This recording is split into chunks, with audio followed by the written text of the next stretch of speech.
Sun on you? Sun on your cow? Ah! Hey guys, welcome to the channel. It's time for the February plan with me. So let's get into it. Since it's February, I wanted to make it themed after Chinese New Year, which I think is February 1 for 2022. Like other Chinese or Lunar New Year theme spreads, I'm gonna be using lanterns as a common design theme. I just searched up some lantern designs online and drew them on. There's gonna be 4 on this page. I'm using all my red markers for color variation, a peachy orange, and a light yellow. I'm also using this black marker for things holding the lanterns together. Then some details are gonna be drawn using a dark red pen. Then I make this line, which is supposed to be the string, and connect all the lanterns I drew to it. Then I add the dangly parts from the string, which I actually saw from another person making a lantern spread. I just thought it filled out the space nicely, so I also added it to my own. To make this a Chinese New Year themed month instead of just a lantern themed month, I start coloring in the dragon. I based this dragon on another reference photo. This is mainly gonna be primary colors again. There's some intricate designs around the mouth that I color yellow, then color the lining around the mouth, nose, and eye with brown. There's these side fan thingies on the dragon, and since the dragon is gonna be red, I have the accents as yellow and blue. So I use 2 shades of my blue mad liners to color those in since they are relatively small areas. Then the outermost feather fan things are this golden yellow. I also use the same color for the eyebrows. The dragon has 2 main colors, dark red for the top of the snout and the belly, and bright red everywhere else. So I color the face first, also adding in some outlining when needed, even the small tedious parts like the mouth detailing. Since the teeth are supposed to be white, I just need to outline those to add them to the dragon. The head is mostly done, so I just make a wide brown line coming down from it to serve as the way that the head is moved around, so that's just a stick holding it up. The body is relatively simple, it's just a squiggle, but I color a section of the bottom with a dark red and color the rest with bright red. It looks super plain, but here's where the gold paint comes in. For those of you who have watched last year's plan with Maisie, you know that I love using gold paint in spreads, and it would be a missed opportunity not to use it in the event with probably the most gold things in the year. I start with the horn antler things on the dragon. I really didn't mean to, but the last edition of the horn really makes this dragon look like Mushu from Mulan. Then I also use the gold paint to fill in the sketch of the month label. This gold paint is very reflective, but it's also very sheer, so it takes a lot of layers to create a very opaque surface. Adding a base coat of white or black doesn't really work unless you plan to get that dry brushed look. Before starting on the scales, I add another stick holding up the rest of the dragon. To make use of the transparency of the paint, I'm using the gold to make the scales. I wanted to just change the look of the red rather than have solid gold lines on the dragon. No need to measure, I just freehand all of the scales. These types of dragons are mostly handmade anyway, so inconsistencies are to be expected, but it doesn't ruin the look. Then I just make that scale pattern all the way across all the dragon. All that's left is to outline the body, the horn, and the month label, and now we're on to the monthly. For the decorative tape I use on top, this time I'm taking a foil pattern tape. I don't really have a tape to match the exact color scheme, but I do have these Japanese white and gold fan washi that would suit the overall vibe. Since it's really big, I need to trim it to size. Since we're already using a lot of gold elements, I'm making the calendar in a dark red and using my bright Muji red to add the dates. The rest of the designs are going to be lanterns again, but different shapes to the ones found on the cover. There's this 2-tone pointy one, a stripy yellow one, and 2 circles stacked. They're all super basic shapes to make and color. Then I make those dangling strings with the bead stain to fill out more space. Since I already have my subjects for the semester, I could add my new color codes to the side. I just lined up my pens and highlighters that I'm going to use for each topic. It's generally the same colors I've been using, just assigned to different subjects. The only difference is the ones they're corresponding to and the addition of orange, since I'm taking 5 classes this sem instead of 4. The last part is to make the month label, which I can actually write fully since there's space for it. Like the month label on the cover, I use gold paint to fill it in. I use a flat brush to fill in the general area since it's not a very curved design, then a smaller pointy brush to get to the places the flat brush couldn't reach. When the paint is dry and opaque, I outline it with black like I did the cover, but this time I make a string under the calendar and connect each letter to it like the letters are also hanging from it.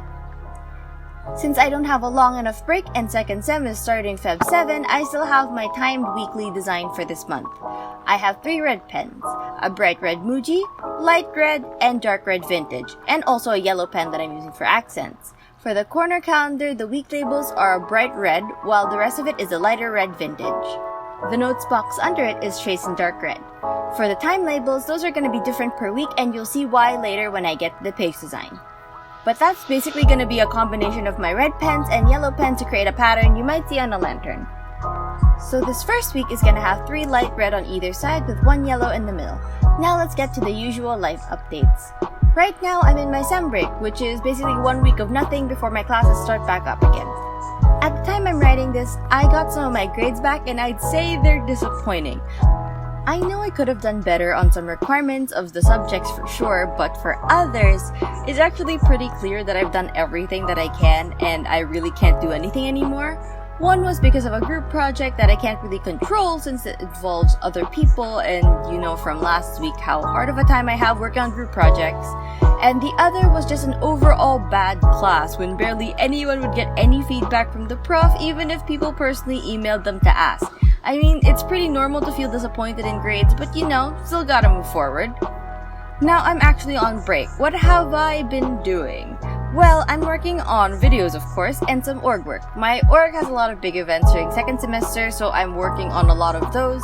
My job is to mainly look for sponsors for events and get them to sign on and basically give us money. I'm also waiting for new members to come since we have some applicants finishing up their application, and I don't really know what kind of team we're gonna have for the new semester, so I'm just preparing for all of those. For the new videos, I already talked about the trip that my family took early in January, so that video is gonna come out next week. Since it was just an overnight trip, it's not gonna be that long of a video, just some quick clips I was able to get in the short time we were there. I'm also preparing for maybe another academic tracker Notion video, or maybe a dashboard type thing, since I'm gonna be starting a new semester soon. I'm actually hosting a workshop on Notion for my org, so it might be good to record the workshop session or just make a showcase of what I was able to make. The workshop is gonna be very free-flowing, and I'm gonna be taking requests from the people as I go.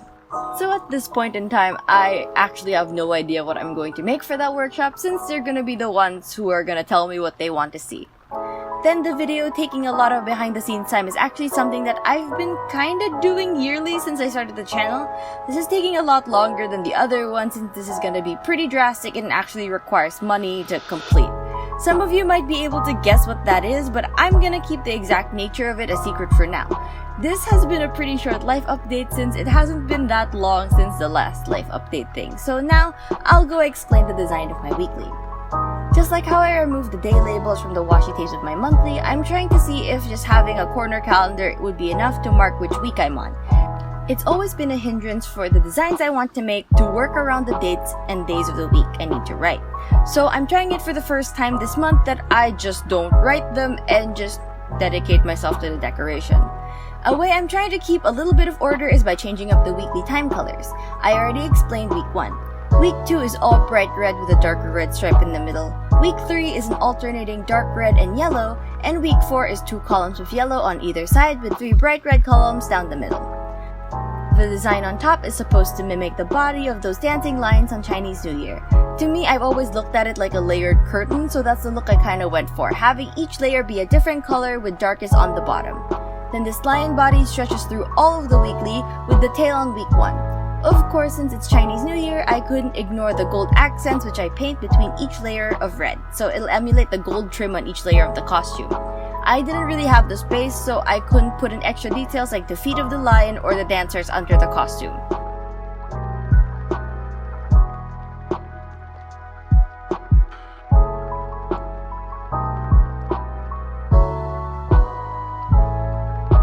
And why did I make the design based on the body of a dancing lion? It's because of the habit tracker, and it's gonna have the face of the lion. Like the dragon on the front, it's gonna be colored with primary colors. There's gonna be a gem on the forehead, which is yellow with a little bit of red. It's gonna use the same color scheme as the dragon, so I colored the darker parts of the side, and then brown for the lip bridge, then brighter red for the rest of the face. There's usually a tiny hat or a head accessory for the lion too, so that's just made in light blue, and that's the same color as the eyes. Since a lot of it is also white, I just need to outline them to get them into the design. I like keeping a lot of the parts white since I don't want to overload one side of the page too much. I use a thicker black marker to make the eyelids of the lion since if you look at one close up, you can see that there's a lot of effort put into their eyelashes, and I really wanted to emphasize those really long eyelashes. The actual habit tracker is super simple. I have the sketches of the month calendar and alternating between red and yellow just to outline the designs. It's really that simple. Then I just take the opposite color and write the habit on top. I thought the bottom did look a bit empty though, so I took a part of the washi tape I trimmed from the monthly and added it there for some extra detail, just to fill out the space and connect the two spreads together. The last spread is super simple. Most of you guys have already seen the same general design. This time, it's bright red for the dates and yellow for the labels. Then the boxes are traced in dark red. My usual thing for the side box is to write key in the label color and the actual things you're designating in the date color. I went into this spread kinda winging it, so I sketched the design then and there. No new designs over here, I just made some variations of stuff I already made. So we have the pointy one from the monthly, but now it's yellow on the inside. Then we have the long version of the leftmost lantern on the cover, but now it has a grid over it instead of just lines. It's longer and it also has some attachments on the bottom. Then we have the layered triangle shapes from the cover, but now there's only 3 layers because of the space, and the red color is more orange than the deep red before. Then we have a lighter, narrower version of the lantern beside the monthly label, and now it has 2 thin yellow stripes instead of 1 large one. Then the stack circles from the monthly, but now it's smaller, there's 3 of them instead of 2, and they're a darker red. And finally, the middle one is like the scaled lantern on the cover, but it's more subtle now since it's dark red on red instead of dark red on yellow. Of course, we add those dangling string space fillers too. Then we just need to paint the titles with gold paint. I'm gonna speed through this since I don't really have anything special to say about it. I painted the same way I painted the other titles. Even if I am just going through it, the painting is usually the most time-consuming step of the spread since I need to make sure that it's opaque and I can't really erase it if I make any mistakes. But when that's all done, here are my spreads for February. I hope you guys like the spreads for the month. It's actually shorter than my usual plan with me since there's less explaining to do for the designs, but it's also a theme that is more cultural to me than my previous themes, and I want to try to make more of them going forward. What do you guys think of the spreads? Any suggestions for monthly themes? Leave them in the comments below. If you found this video interesting, hit the like button, and if you want to see more videos like this from me, then hit the subscribe button and the bell to know when a new video is out. I try to upload every week, Monday nights at 8. I guess that's all for this video. Bye guys!